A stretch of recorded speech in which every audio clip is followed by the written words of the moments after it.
Muy buenas noches, queridos amigos de Popular Televisión. Iba a decir buenas tardes porque hoy es más temprano.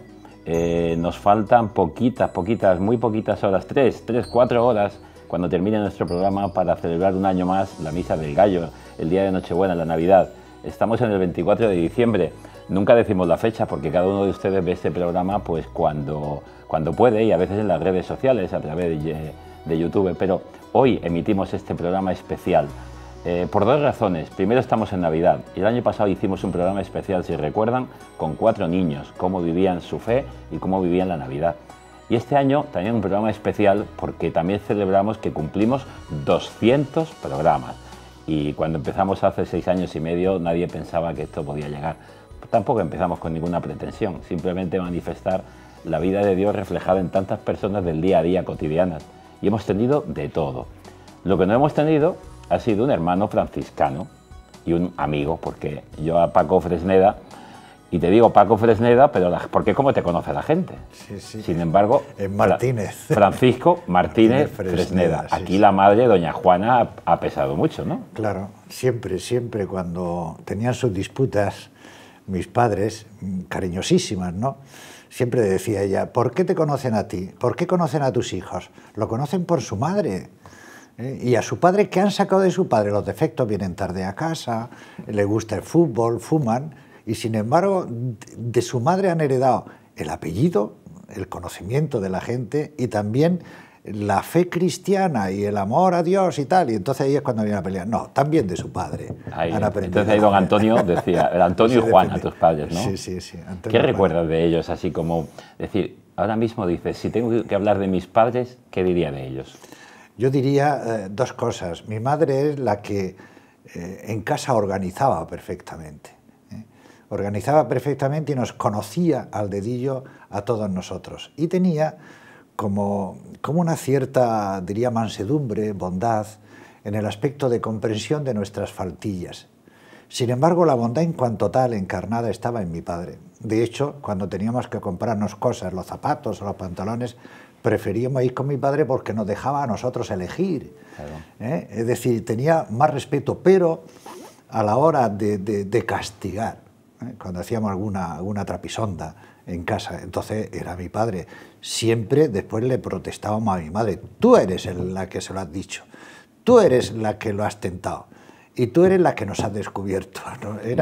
Fue encantador. Por eso los 4 hermanos nos llevamos muy bien. Mañana, por ejemplo, es el cumpleaños de... sí, a final de año es el cumpleaños de mi hermano y nos juntamos. Tú eres el segundo de 4. Sois 2 chicos y 2 chicas. Eso es. ¿Y cuántos? Y no se ha quedado ahí, dice, nos juntamos para celebrar, porque lo que es muy característico en vuestra familia, y habláis de eso, los Fresneda, es las celebraciones masivas de toda la familia, ¿no? Sí. Tenemos, los Martínez lo hacemos de una forma restringida, 2 ramas o 3 ramas, pero los Fresneda en general son como mi abuelo y su hermano que tuvo 8 hijos, y mi abuelo solo tuvo a mi madre. Entonces estamos como asimilados, los 9 primos, las 9 hermanos, podríamos decir, porque mi madre fue asimilada por los otros. Por los otros. Aquí tienes celebraciones, tú presidiendo celebraciones familiares. Eso es. Esta es de los Fresneda, la parte de los Fresnedas, ¿no? De mi primo Rafa Fresneda, de mi tío Rafael, y de Amparo, el marido de Rafa Fresneda, que es el que lleva el archivo de la comunidad autónoma de la región de Murcia, Rafa Fresneda. Allí de su hermana Ana, que es un encanto. Allí también de los críos, porque los bautizos, para que los niños no me dieran el follón, los ponía delante conmigo.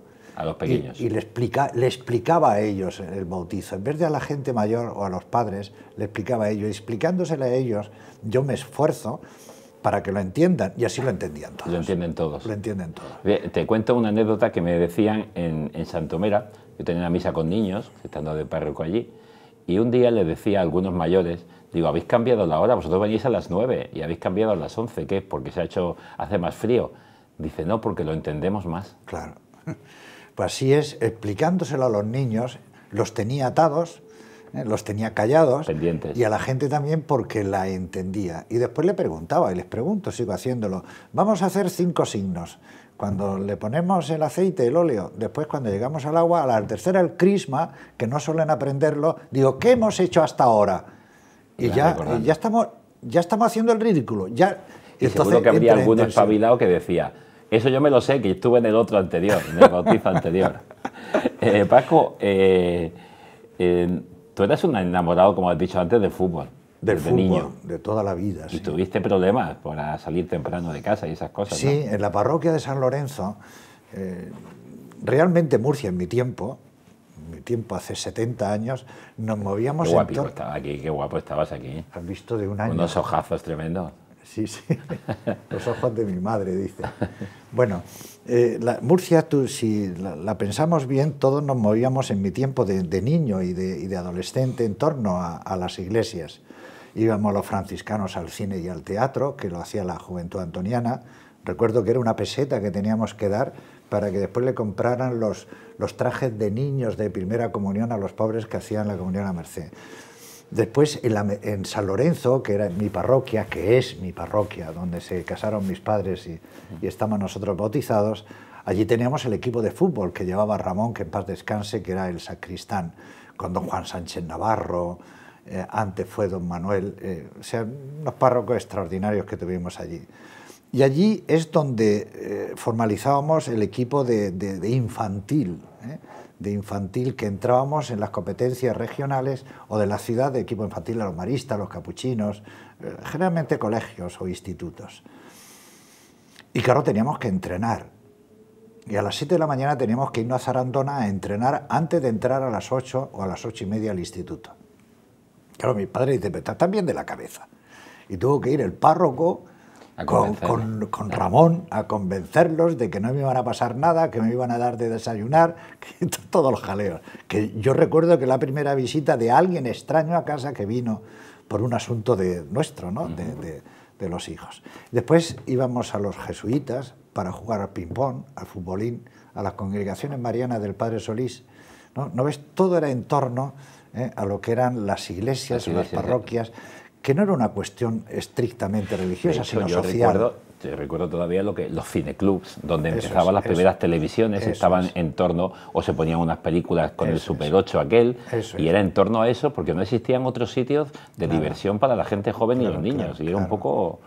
Y a pesar de la censura que había en aquel tiempo, el Padre Solís marcaba, esa película no se puede ver, ni lo habíamos pensado. Una doble censura. Una doble censura. Ni lo habíamos pensado, vamos, no sé qué película era.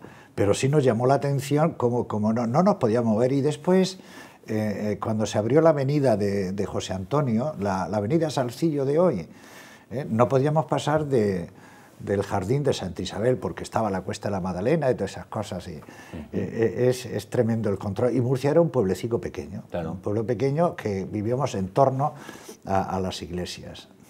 Sí, yo recuerdo de mi abuela, que estuvo en cárcel en la época de la Guerra Española, y que me decía que tardó entre 20 minutos y 25 en llegar a Murcia desde la cárcel. La cárcel está en la Redonda, en la plaza circular, hoy en el centro mismo de la ciudad, en el movimiento de comercio. Pero claro, Murcia empezaba en el entorno de Santo Domingo, a plaza, y todo lo demás eran veredas y huertas. Dice 20 o 25 minutos para hacer ese trayecto. Yo recuerdo una vez en el instituto que no vino el profesor, era en torno a Navidad, también no este día, sino unos días antes de las vacaciones. No vino el profesor y nos fuimos a la Redonda. No, nos fuimos a esperar a las niñas de Jesús María, porque había que esperarlas en Santo Domingo. Y estaba en las afueras. Claro, y estaba en las afueras. Pues las religiosas llamaron a la policía para que nos echasen de allí. Éramos 60 por lo menos. Manolo González Sicilia, que es de esta casa, sabrá de esa anécdota. Entonces nos fuimos a la Redonda, que estaban construyendo la fuente, a juzgar a las religiosas. Después se lo cuento yo a ellas. Y se mandaban a reír para decir, pero bueno, ¿pero esto qué es? Estamos en una cárcel. De pronto aquí, sin avisar, que aparezcan allí un montón de niños, ¿sabes? ¿Qué pretenden? Nos pegaron. Yo decía que estamos con un programa especial en esta Nochebuena, y sobre la mesa, pues en las imágenes de fondo tenemos un pequeño misterio, un pequeño nacimiento. Y claro, hemos querido también que el padre Fresneda viniera como franciscano como amigo, para hacer su programa también, que nos cuente su vida con luz, su iluminación desde Dios, pero también para hablar del Belén. Sí, sí. Porque, bueno, pues el Belén comienza con San Francisco. Y ahora después iremos a entrar en esta situación. Es San Francisco que comienza en Grecho, en aquella historia, en aquella cuevecita pequeña de un pueblecito italiano, una historia que luego se ha convertido Murcia en la cuna del Belén. Pero realmente la cuna del Belén realmente es Italia y Grecho, ¿no? En Grecho, en 1223, tres años antes de morir San Francisco, o sea, ya estaba en el culmen de la vida, en el culmen. Diría, yo creo que es una de las experiencias más hermosas que ha tenido, porque él, a lo largo de la vida y la enseñanza de la encarnación, naturalmente en esa época era más importante que la resurrección. Hubo un cambio, como sabes teológicamente, de los gnósticos, que es Jesús de Nazaret que llega a ser resucitado por el Padre, y a partir de ahí viene la eclosión del cristianismo. Después se impuso la teología de San Juan y San Pablo, la encarnación, el Verbo se hizo carne. Y en la época de San Francisco eso era evidente. Y claro, la celebración fue esa genialidad italiana de las formas. Italia son las formas, y San Francisco son las formas, de hacer entender a la gente la inmensidad de ese misterio. Era el Evangelio, vivido por una gente que no conocía ni la Biblia, lógicamente, ni la lengua. Eso es. Y entonces escenificar eso, escenificar el buey y el asno, después el sacerdote celebrando la misa porque él era diácono, él cantó el Evangelio como correspondía al diácono, y dice el cronista, el que relata el hecho, que es Tomás de Celano, que cuando pronunciaba Betlén, hacía como las ovejas, es decir, como si estuvieran allí los pastores, presenciando el nacimiento, presenciando la casa del pan. Eso es. Le voy a pedir en realización que nos pongan un vídeo. Lógicamente no es el vídeo auténtico, está un poco ficción. Es un vídeo de la película, es un trocito de la película Clara y Francisco, pero que de algún modo nos puede hacer introducirnos en el misterio, porque es un poco la sorpresa también de otros frailes con Francisco y de la gente del pueblo. ¿Qué pasa? ¿Qué está haciendo este monje por aquí? Y bueno, nos hace un poco presente cómo empezó aquel primer Belén. Vamos a verlo.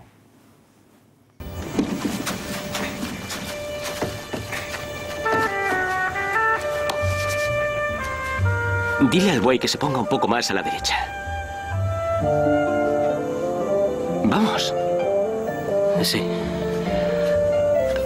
Perdone, señor buey. ¿Ha oído lo que ha dicho Francisco?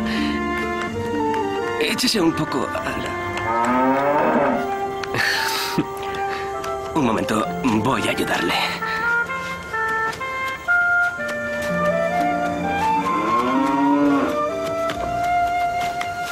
Gracias.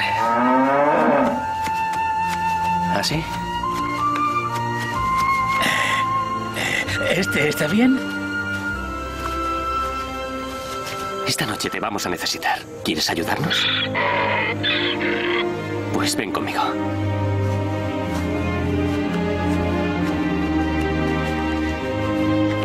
Juan, ¿qué hace ese fraile en tu establo?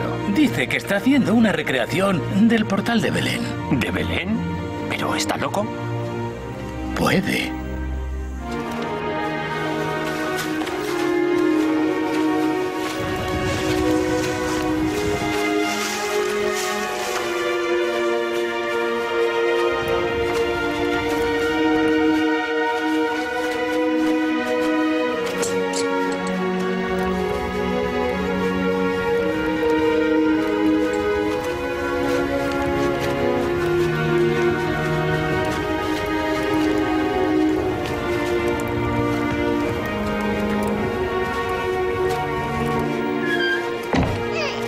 Aquí no hay ningún niño. ¿Y dónde puede estar? Cómo coge a los personajes, cómo le habla. Es muy curioso el fraile que está ahí con él, ¿no? Que quiere hablarle al animal, no le entiende, pero él al burro al asno sí le habla. De esta historia de las florecillas de Francisco hablando de los animales, ¿no? Es Juan de Grecho, fue el que le facilitó la mula, el buey, el heno, y después, al correrse por toda ese pequeño poblado, lo que iba a escenificar el nacimiento, pues también mandó que fueran con las antorchas, y todavía el Grecho vive desde este acontecimiento, por este acontecimiento y con este acontecimiento. Es decir, es impresionante ir allí e ir a la basílica, ¿no?, que se está allí. Yo recuerdo una visita en mis años de estudio en Roma, de ir a Grecho, y me impresionó muchísimo, precisamente. Sí. No tanto, porque ciertamente lo que allí pues, puedes comprar pues son belenes de barro, sobre todo cazuelas pequeñitas con el misterio, pero me impresionó. Digo, mira, aquí comenzó, no lógicamente la encarnación, pero sí lo que ahora vemos, nuestra representación. Y qué pena me da ahora cuando vemos la Navidad y vemos otras representaciones, otras historias, la luz. Aquí vemos la luz de la antorcha, vemos la luz del propio ser humano, pero no la luz, fuego que hacemos nosotros sustituyendo al sol, como hace el cántico de las criaturas. Bendice al sol y al fuego. O sea, lo que Dios nos ha regalado, el sol y el fuego que hacemos nosotros para que el sol permanezca, ¿no?, para que la luz permanezca a lo largo también de la noche, ¿no? Eso es muy importante. Y sobre todo por esa luz que aportan las antorchas hechas por los hombres y las mujeres, que alumbran también y se puede escenificar el misterio gracias también al esfuerzo del hombre, como celebramos en la misa, fruto de un don de Dios, de un regalo de Dios y del trabajo del hombre. Ya que estamos en el nacimiento, en el misterio, en el Belén, ¿puedes hablarnos un poquito de porque es precioso cómo Isaías habla del buey y de la mula, y cómo eso lo explicó en aquel libro de Jesús de Nazaret, ¿no?, el Papa Francisco, en la primera edición de los 2 libros que hizo, ¿no? Benedicto XVI, fue que, en el buey, cómo es el buey y la mula, qué sentido tenían. Benedicto XVI hizo una cristología muy buena, y naturalmente parte de todas las cristologías modernas, desde el bautismo, porque los dos capítulos de Lucas como de Mateo son anteriores o son posteriores a lo que es la historia que realmente le interesaba a los cristianos en aquella época, que era que Jesús es nuestro Salvador. Conforme el cristianismo se extiende, pues entonces se pregunta, bueno, ¿y quién era su padre? ¿Cómo llegó aquí? Claro, entonces vienen estos 2 relatos, uno desde la visión judía de Mateo y la otra desde la visión de María de Lucas, ¿no? Pues bueno, en esta visión aparece lo que es la escena de Belén, cuando buscaban y lo situaron en el establo. Y entonces, después Benedicto XVI le dijeron, no, haz también del nacimiento, de estos 4 capítulos que son tan importantes para nuestra fe, porque en ellos también se resume lo que es la vida pública de Jesús. Entonces hace el comentario de la presencia del buey y de la mula, cogido de Isaías, porque de ahí viene, el relator los toma de ahí, de cómo Dios se queja de que el pueblo le da la espalda, de que el pueblo no lo reconoce, es decir, no descubre lo que es la voluntad de Dios en esta vida, y sin embargo el buey sí reconoce a su amo, y el asno sí reconoce a su amo, y le agradece lo que es el comer, ¿no?, lo que tanto el buey, sobre todo para arar, y el asno para el transporte.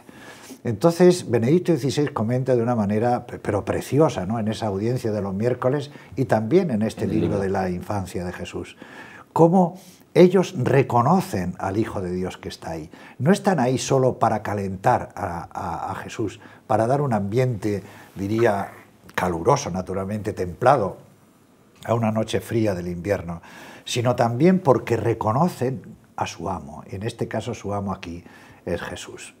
También hay una cosa que hay que advertir, y que no está, yo le he dicho a varios belenistas de Murcia, porque nos podemos sentir orgullosos de que estamos en la tierra mejor del mundo, que mejor construye los belenes, pero solo una es la que me ha hecho caso, porque lo primero que haría José no era buscar el sitio donde María iba a dar a luz. Lo primero, por mandato de la Mishnah, era buscar la matrona, la comadrona. Y en la historia del arte sí que está contemplada la comadrona, en la historia del arte sí, pero en nuestros belenes no. No falta esa figura. Claro, entonces yo encargué una para ponerle en la merced una comadrona, pero bien grande. Y después también una pastora, en las religiosas de la franciscana de la Purísima de enfrente, cogí una pastora y con la pintura de los labios de mi hermana, pues le fui pintando la sangre propia en el paño que llevaba una pastora. La que ayuda las en el monjas parto. A la semana me limpiaron. Y en la Merced la tuve que quitar porque dice, bueno, ¿pero qué hace esa pastora ahí? Si solo es el buey y el asno, la Virgen María, San José y después abajo los reyes. ¿Qué hace esa pastora ahí? Y digo, no, esa es la comadrona, esa es la matrona, que es lo que mandaba la Misná, es la que ayudaría, la primera que vio a Jesús y ayudaría a la Virgen María a dar a luz. Y entonces pues saltan eso y dice, oye, me decían las feligresas de la Merced, pues no nació Jesús como el sol traspasa claro, es el que luego cristal. Exactamente, son las interpretaciones teológicas claro, o las interpretaciones humanas. Claro, que claro, tanto unas como otras nos puede valer. Claro. Salcillo, en el Gran Belén que tenemos en el museo, Sí, Salcillo presenta a Jesús que llega en brazos de 6 u 8 ángeles. Eso es, que aparece eso. de pronto traído por los propios ángeles. Bueno, es una Es representación. obra del Espíritu, por tanto Exacto. se puede escenificar de cualquier manera. Es un modo de expresar. Sí, sí, sí. Y ya que estamos hablando de esto y hemos hablado de Francisco, ¿por qué Paco Martínez Fresneda, un joven que ha estudiado sus estudios, que hace su bachillerato, a los 17 años, Sí. tenías alguna otra idea o allá tenías una... Bueno, habías vivido en el mundo jesuítico, en el mundo franciscano cercano, en la parroquia, pero ¿cómo a los 17 años? ¿Qué pasa para que digas, me voy primero a estudiar latín y griego para luego poder ser fraile? Fraile. Y fraile franciscano. Eso es. Nosotros, diría la vocación, primero que el entorno social es todo religioso y el entorno familiar. Había una coincidencia en aquel tiempo de lo que es la vida cristiana normalizada. O sea, no teníamos otras perspectivas vitales sino aquellas que provenían de la fe y que eso nos lo estaban dando los padres, mis padres. No eran dos vidas, mi Eso vida es. y los ratos para ir a rezar, Claro, sino todo... Estaba todo en un...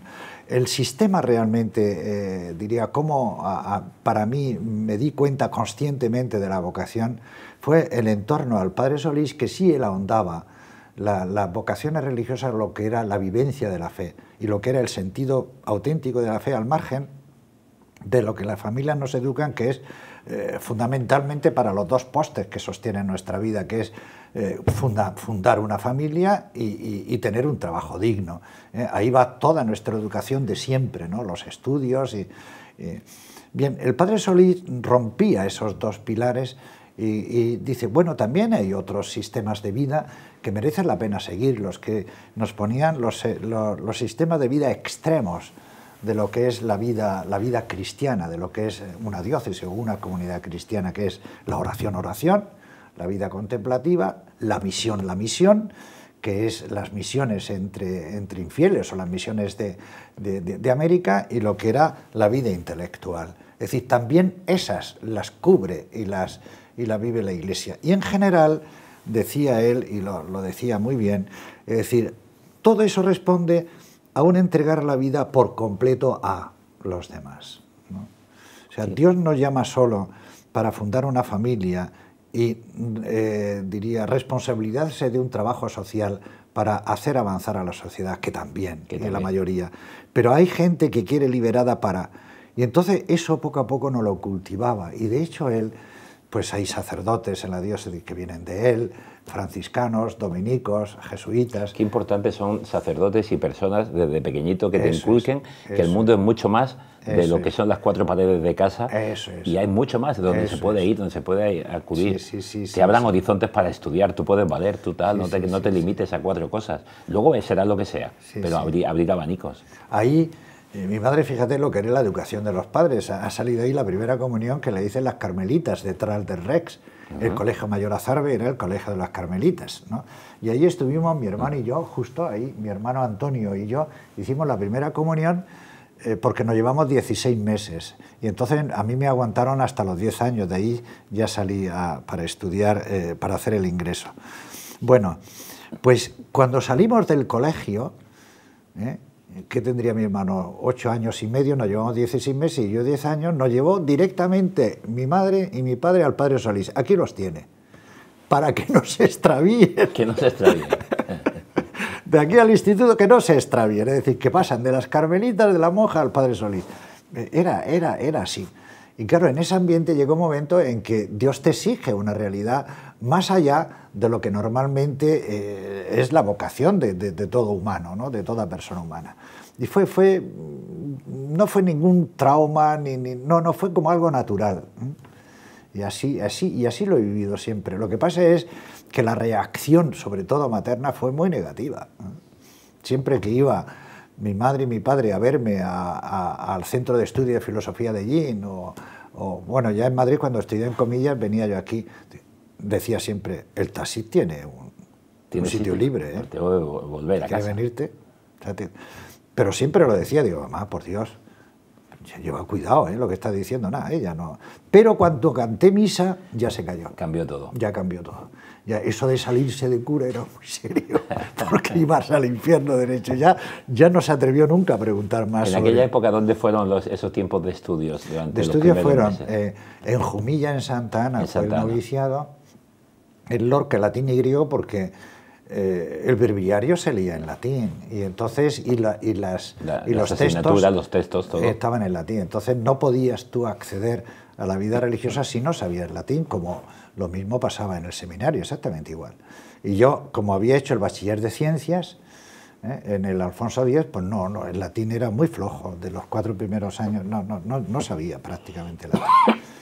Entonces hice la filosofía en Ellín, y después la teología se partió los 2 primeros años en Orihuela, y terminé la licencia en Comillas, en Madrid. ¿Y enseguida fuiste a Roma o pasó unos años? El bautismo auténticamente como cura, pues estaba harto ya de estudiar. Harto de estudiar. Y harto de ¿Tantos años seguidos? Pues desde los fueron, 4 años... ¿Qué fueron? Desde el colegio, bachillerato, etcétera, y luego, ¿cuántos? ¿6, 7 años? Claro, 6 años, bachiller superior. Después de bachiller superior cuando entré. Sí, ¿y después? Después los 3 años de filosofía, el año de latín y griego, 3 años de filosofía, 4 de teología. O sea, 7, 8 años, más los 7 de antes, claro, ya total, uno, a los 20 y tantos años. A los 26 años canté misa. No tengo ganas más que de ejercer. Eso es. Entonces me enviaron a Cartagena, y para nosotros era el servicio militar. No es porque hubiera solo 12.000 militares, sino que tenemos ahí un colegio, como sabes, muy bien, Luis Emilio allá, que en aquel tiempo tenía 1.600 alumnos. No había tanto control en las aulas, no eran 25 alumnos por aula, eran casi 40, 38, 40, 41. Y entonces dice, no, usted va a hacer allí el servicio militar. Claro, con 1.600 alumnos, el director espiritual de un colegio, mira, es que yo era, pero disfruté porque vi que el sacerdocio sirve. Y sobre todo el sacerdocio sirve para un mundo infantil, adolescente y juvenil. O sea, allí no me encontré con personas mayores que... No, me la encuentro ahora que tengo el pelo blanco, tengo las canas, con gente de mi edad. O sea, yo tenía 26 años y había allí, y todavía lo tengo, ya son amigos, no son alumnos, son amigos, con gente de 16, 17 años, que era prácticamente como compañeros de ellos, ¿no? Y ha vivido también una experiencia lejos de Murcia, ¿no? Una experiencia también con la orden. Bueno, es interesante porque a veces también, como nuestro programa, puede verlo cualquier persona que tenga una idea más o menos. Estamos hablando de... vosotros cuando firmáis cualquier cosa es OFM. Sí. Que es Orden de los Frailes Menores. Eso es. Explica un poquito eso, porque a veces estos son frailes, son capuchinos, son monjes. Sí. A ver, un poquito... Porque hay 2 tipos de franciscanos. Sí, el problema que ha tenido siempre la orden no es como los jesuitas u otras órdenes, es que San Francisco sigue estando presente de una manera potentísima en la orden. De hecho, San Francisco está continuamente meditándose en sus escritos, en sus biografías. Y claro, como la exigencia evangélica que él llevó a cabo, que él vivió, es tan grande, cada generación se plantea si realmente estamos viviendo lo que él impulsó, lo que él creó. Por eso cada X tiempo hay una reforma en la orden. Cada X tiempo siempre hay una reforma. Y ya habían tantas reformas que el Papa León XIII, a finales del siglo XIX, primero del XX, dijo, no, hasta aquí. Hasta aquí. Entonces empezó a unificar muchas tendencias, muchas obediencias que había en la orden, ¿no? Y dejó 4, porque en aquellos tiempos pasaban de 50.000 los religiosos que habían, y en un gobierno democrático como es el nuestro, eso es ingobernable, Entonces dejó a los capuchinos, por un lado, que viene una reforma del siglo XVI, dejó a la Tercera Orden Regular, que también es una reforma posterior, y dejó a los conventuales, que son los que provienen del principio de San Francisco cuando reformó la Orden San Buenaventura, que diríamos son los que tienen los templos clásicos. Los templos grandes de Asís, los capuchinos. Los conventuales. Y el sello de la orden se lo dio a la Orden de los Frailes Menores, es decir, vosotros sois los que seguís la línea de San Francisco. Los otros también son franciscanos, naturalmente, y nos llevamos muy bien, y de hecho el Papa Francisco ha mandado que se creen comunidades con las 4 obediencias. Juntos. Claro, y efectivamente, cuando se unen, las diferencias son más culturales que lo que es el estilo de vida franciscano, porque es el mismo. ¿Y qué experiencias has vivido así lejos de España? Porque has tenido experiencias duras y experiencias muy gratificantes, ¿no? Sí. Sobre todo porque vives experiencias de gente que sufre. Y en ese sufrimiento y en esa historia lo viven maravillosamente, ¿no? Sí. Y que no estábamos acostumbrados. Nosotros en España vivimos en el mejor de los mundos, a pesar de la pobreza que hay aquí, de las situaciones duras y difíciles, pero cuando uno ve la pobreza al por mayor, como dicen, ¿no? Y cuando ve las situaciones críticas de la vida ante los ojos, pues la verdad uno se desquicia, se rompe, ¿no? Yo por lo menos me rompo, porque la verdad nuestra generación, Luis Emilio, no sabemos lo que es una guerra. Estamos 70, 80 años. Una no cosa sabemos... es la teoría y otra la experiencia de la vida. Experiencia. Y claro, cuando voy, por ejemplo, que fui a Guatemala, que me llevó allí un diputado de la democracia cristiana, venga usted a la prisión preventiva. Y bueno, ¿y yo qué tengo que hacer allí? Usted celebrar una misa y basta, y saludar a los presos. Digo, ¿y qué finalidad tiene? Dice, por lo menos en un mes no los matan. O sea, los presos preventivos, como son tantos, los van matando, ¿eh? Y lo que ellos están deseando, por favor, me decían a mi padre, que me salga mi juicio, porque sale su juicio, lo condenan y ya viven en la cárcel. Pero de la otra manera, recuerdo que era el convento de los mercedarios de Guatemala. Vivían en un claustro, el claustro estaba, en el claustro eran habitaciones, y estaban según el tiempo que estaban allí. Y ellos veían cuando se llevaban a alguien porque no cabían en la habitación, que lo iban a matar. Aparecen en las cunetas de la... Y claro, esta persona está condenada, a esta persona le quedan días. Eso no lo había visto. Y lo que es el ambiente de una cárcel que aquello era tremendo, ¿no? O recuerdo otra de Guadalajara, en México, cuando 20 y tantas familias los franciscanos cuidaban, porque ellas no querían irse de allí, del estercolero máximo de Guadalajara, que es la segunda ciudad de México. Y allí es donde recogían pues las sillas medio rotas, las componían, examinaban... Como vivir en un basurero. Eso es, vivir en un basurero. Y allí en el basurero se celebraba la misa. Y ya te puedes imaginar el aspecto que tenían, y sobre todo los niños, ¿eh? Era algo...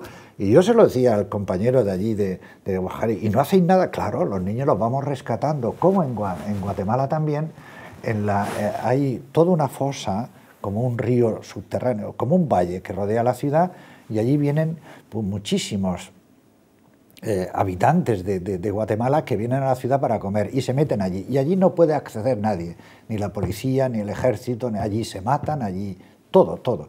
Pero lo que hace la Iglesia era rescatar a los niños, robarlos para enseñarles lo que es la leche, lo que es el agua, lo que es la educación. Y después, pero claro, el que se metía allí se exponía a todo, ¿no? Por supuesto. Se exponía, incluso a epidemias y enfermedades. Claro. O que no salía. En el fondo, el misionero que salía y no salía... Ahí sí vivía la encarnación. Claro. El misionero que entraba a rescatar niños y no salía, ya sabía que no iba a ir otro a buscarlo. Había que pararse por un tiempo o acceder a ese pequeño valle por otra. O en Bahía, eso es lo que más me desquició. Es decir, ¿cómo es posible un mundo así? O sea, no sabemos en Europa la función que tenemos nuestros estados. Es decir, en Bahía, en Brasil, estaban las favelas, otros barrios que no se puede entrar. Allí no se puede entrar porque es de todo, allí hay de todo. Pero que desde esas favelas pasa la autovía, una autovía pasaba y al otro lado había una mansión hasta con helipuerto. Bueno, pero si esto lo están viendo. Claro, cuando va un sacerdote allí o va un franciscano, dice... ¿Qué va a predicar uno de la pobreza? Se tiene que ir allí. ¿Qué teorías de la pobreza y de la... No. Y que está... Se tiene que ir allí. Y claro, ahí es donde ves, dice, bueno, pero pero ¿cómo es posible que se dé en una misma comunidad humana tan cerca? Eso, porque el lujo de la vida americana no es el europeo, es al estilo norteamericano. Es algo que... El lujo es tan desbordante y la pobreza es tan extrema que encima se ve esa situación tremenda. Sí. Eso, yo qué sé, son cosas que te impactan, o sobre todo a la gente que sabes que va a morir, y va a morir con una sonrisa, ¿eh? No es la rabia, no es la tensión que el europeo tiene. No, ellos todavía hay parte de zonas de América que, como la naturaleza es tan exuberante, como tú sabes, están confundidos con ellos, como dependieran de ellos. Sí. Y parece que la misma naturaleza dice, pues ya has terminado de vivir, es como un terminar, no hay una rebelarse contra, no tiene el sentido de la vida humana tan fuerte y tan potente como tenemos nosotros. Y después de aquella experiencia, otra vez, una experiencia de estudio. O sea, vamos a trasladarnos. Sí, ahora viene otra vez estudios, y viene un doctorado, y viene formación, y viene especialización, porque luego hay que ayudar a la orden, y hay que ayudar también a la formación, porque luego has tenido responsabilidades de formación en el seminario franciscano, y actualmente pues continúas con tus clases. Allí. Después estuve haciendo el doctorado, yo quise, porque en comillas ya estudié y quería estudiar lo que es la teología nuestra, ¿no? Porque entonces fui a Roma, y allí para hacer los cursos de doctorado y hacer el doctorado de la teología nuestra, la primera escuela franciscana, y también en Hamburgo, en el Antoniano, y en Grottaferrata, que es donde está, diría, los científicos de la orden que hacen las ediciones críticas de nuestros teólogos, ¿no? De hecho, eso se inició con San Buenaventura. Después, el Papa León XIII obligó a la orden dominical Santo Tomás. Y estaban juntos. Cuando yo estuve allí con ellos, estaban la Comisión Leonina y la Comisión de la Orden de Teología, estaban viviendo juntos para aprovecharse los archivos, sobre todo los microfilm de los manuscritos.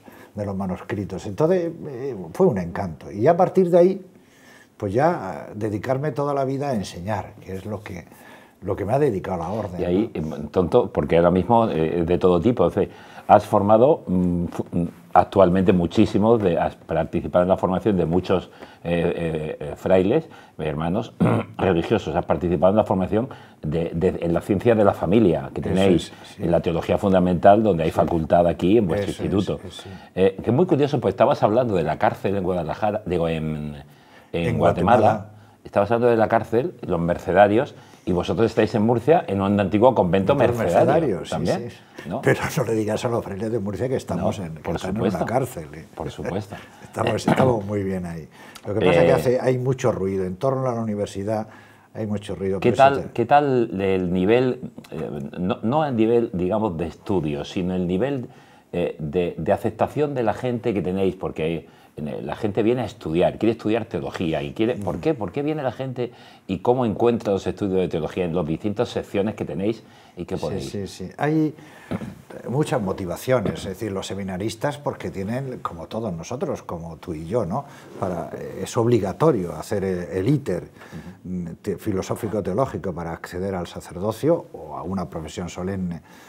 Pero también hay muchas personas mayores que se plantean una reflexión de la fe de una manera más seria, ¿no? Más profunda. Entonces, ahí se divide como en dos secciones. Los martes, que se dan unas clases, que es lo más bonito de la teología, que van en torno a unas 100 personas, está muy bien, y además eso está ya casi 30 años, ¿no?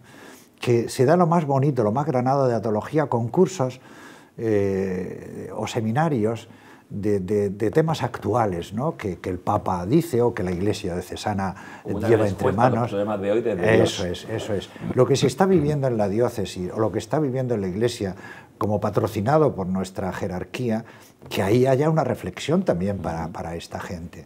Y después está la otra que dice, no, yo quiero profundizar, quiero hacer los cursos y una licenciatura o diplomatura o grado ahora. Eso es. Y después hay otra línea que es la que quieren ser profesores de teología, es decir, en institutos o en escuelas que se quieren formar, no el estilo del magisterio que hace la ADECA, no, es que quieren hacer la carrera porque sabes que se termina con la licencia de estudios eclesiásticos reconocida por el Estado civil. Entonces, ¿ciencia religiosa o estudios eclesiásticos por el Estado? Eso es. Y entonces tienes como esas tres líneas que realmente pues, o sea, justifica de alguna forma lo que es nuestra vocación, ¿no? Y se llena nuestra vocación de enseñante. Y tienes otra cosa que a mí me gusta mucho porque, bueno, tú has mencionado antes a Manolo González Sicilia, sí, y él forma parte de un grupo, no sé si llamarle profundización, debate, oración, que es un grupo de adultos, sí, muy fijo, de hace, sí, muchos años, sí, que además, bueno, pues junto contigo, pues habéis formado, mira, aquí tenemos, tenéis ahí un grupito que os veis, sí, sí, con una periodicidad grande, sí, sí, y que vais estudiando y habéis tenido como un fruto, ¿no? Porque aunque lo firmas tú, sí, pero ciertamente ha sido lo último que has editado, ¿no? Sí, es que del Evangelio del domingo yo he hecho una reflexión del texto y el contexto en un punto. El segundo punto es el mensaje de ese texto. Y el tercer punto es la aplicación práctica o la ética de ese texto. Bien, pero eso se hace sobre una mesa, tú lo haces sobre un estudio. En este grupo, ¿qué es lo que yo he aprendido y aprendo y sigo aprendiendo? La aplicación a la sociedad, porque ellos viven en distintos ambientes sociales, cosa que yo no alcanzo esa realidad. Y cada uno en distintos ambientes. Claro. Y después también la experiencia personal. Yo la vivo como un franciscano, pero ellos la viven, no es como un laico casado, con padres de familia, o algunos son abuelos. Y entonces el sistema de introducir la fe en un determinado ambiente es totalmente ajeno a cómo yo lo voy confeccionando. No es simplemente un libro de homilías que un fraile franciscano ha hecho. No. Es la experiencia de vida. En el fondo también es ver cómo la palabra de Dios es un texto escrito hace siglos, sí, pero vivo totalmente hoy. Claro. Y ellos aportan la dimensión personal y social de ese texto. Por eso hay algunos que están ahí, que yo me río, que dicen, bueno, ¿y esto? ¿Esto quién lo entiende? ¿Esto para quién va? Pero la Iglesia, ¿qué está pensando? O sea, hay gente sincera porque, bueno, ahí se puede sincerar uno y puede hablar uno lo que realmente piensa. En una iglesia con la homilía no es posible, ¿no? Y una reflexión de la fe. Eso es. Y por eso ya, de hecho, cuando llega el domingo a la homilía es otra cosa. Claro. ¿Cuántos años lleváis con este grupo? 6 años. 6 años. Hemos repasado ya casi 2 veces el ciclo litúrgico. Los dos ciclos, sí. Volvemos otra vez al día de hoy, volvemos a la Navidad y vamos a terminar con ello. Venga. Bueno, a mí me encanta, lógicamente, porque creo que el canto de las criaturas pues sería magnífico vivirlo, ¿no? Tú decías hace un momento, cuando antes de empezar a hablar entre nosotros, que el canto de las criaturas es el Padre Nuestro. Sí, tal cual. Y eso que San Francisco tiene un comentario al Padre Nuestro, pero él va por otro lado. Sin embargo, el cántico de las criaturas es el Padre Nuestro. ¿Por qué lo es? Porque la estructura básica de la fe cristiana es el Padre Nuestro. No solo es una oración proveniente del judaísmo, sino el sistema que Jesús le dio, lo que es el íter de la exposición del Padre Nuestro, de las oraciones y las peticiones. Ahí está como concentrada toda nuestra fe. Primero, la primera parte, como sabes, es la referencia a Dios, que es el Padre de todo lo que existe, ¿no? Es decir, el origen y causa de la creación, de la providencia, de que nos cuida y de la salvación. Bueno, pero si Dios es creador, es providente y el salvador, la segunda parte lo resume perfectamente. Que dices, danos hoy el pan de cada día. San Francisco, el pan de cada día, ¿dónde está? En la parte de las criaturas, donde hace referencia a los 4 elementos básicos que toda cultura refiere como elementos, repito, básicos de la creación: el agua, el aire, la tierra y el sol. Danos lo que necesitamos para vivir. Claro, eso es la clave de la vida. Danos hoy el pan de cada día. El pan de cada día es, para todas las culturas, el agua, la tierra, el aire y el sol. Ahora diríamos, según la UNESCO, el pan, la comida, el agua, ha separado la UNESCO el agua de la comida, la formación y la salud. O sea, cada época tiene el pan de cada día, el contenido es ese. En el mundo mediterráneo, naturalmente, lo simbolizamos maravillosamente con la palabra pan. Ahí está todo. Después, Perdona nuestras ofensas como también perdonamos nosotros a los que nos ofenden. Había una lucha, ya Francisco muriéndose, entre el podestá, entre el alcalde y el obispo. No había manera. Y claro, la ciudad sí había tomado parte por uno y por otro, y por tanto la ciudad estaba fracturada. Entonces San Francisco canta la estrofa de la paz. El Padre Nuestro lo pone en un sentido negativo, pero es exactamente lo mismo. El perdón es lo que restaura la convivencia. Construir. Eso La construcción de la paz y la civilización. Normalmente la vida se construye a partir de una relación interpersonal y una relación social. Esa es la clave. Nosotros somos humanos porque estamos dentro de una comunidad. Si no, el hombre y la mujer por sí mismos no pueden sobrevivir. Restaura, el Padre Nuestro restaura la convivencia. Es decir, la persona humana cree, come y se desarrolla y tiene los elementos básicos de la vida dentro de una estructura comunitaria, familiar. Y después está la tercera parte, que es tremenda, que es, bueno, entre Lucas y Mateo, ¿no? Líbranos del mal, ¿no? Líbranos del mal. ¿En qué sentido es el mal? El mal queda escenificado no solo por no solo por lo que tenemos nosotros en nuestro interior, la tendencia hacia el mal, que es el origen del mal judeocristiano, sino también en el exterior, el origen del mal grecorromano, es decir, los otros, los dioses malos, los que influyen, el maligno, Satanás, el diablo, esa realidad en la cual no siempre nosotros tenemos las suficientes fuerzas para defendernos, ni sabemos, diría, entrocarnos en Dios para defendernos. Por eso le pedimos, estate conmigo para estas fuerzas que son superiores, no me destruyan, no nos destruyan, ¿no? O sea, y está toda la fe ahí, pues toda fíjate, la fe ahí. Se nos acaba Y el tiempo. Padre Nuestro y el Cántico de las Criaturas, claro, con eso. que es la muerte, Claro. es lo que significa el mal en la muerte. En la muerte. Como se nos acaba el tiempo, quiero que termines pues mirando a este nacimiento. Estamos en la Nochebuena, el misterio de la encarnación, un Dios que se hace hombre cercano a nosotros, desde la humildad, desde la debilidad, cómo Francisco lo pudo interpretar perfectamente en su vida. Renuncia a todo lo que es humano y se queda con la esencia de la pobreza, del Dios pobre que se acerca a la pobreza humana en todos los sentidos. Danos un mensaje para esta noche. Pues que la familia, cenando juntas, celebren el que hayan construido el Belén juntas. Que el padre y la madre hayan enseñado, seguir enseñando a amar a los hijos, a los débiles, ¿no? Y que la fortaleza de la vida humana solo proviene de esa unión familiar, de ese amor que debe siempre estar entre los padres y los hijos entre sí y los hijos con los padres. Eso es lo más hermoso que nos ha dado el Señor. Pues con este mensaje y con una invitación a vivir plenamente la Navidad, pero plenamente, que decía una amiga hace unos días, el mejor regalo para esta Navidad es un abrazo a aquellos que quiero. Sentirme cercano a ellos.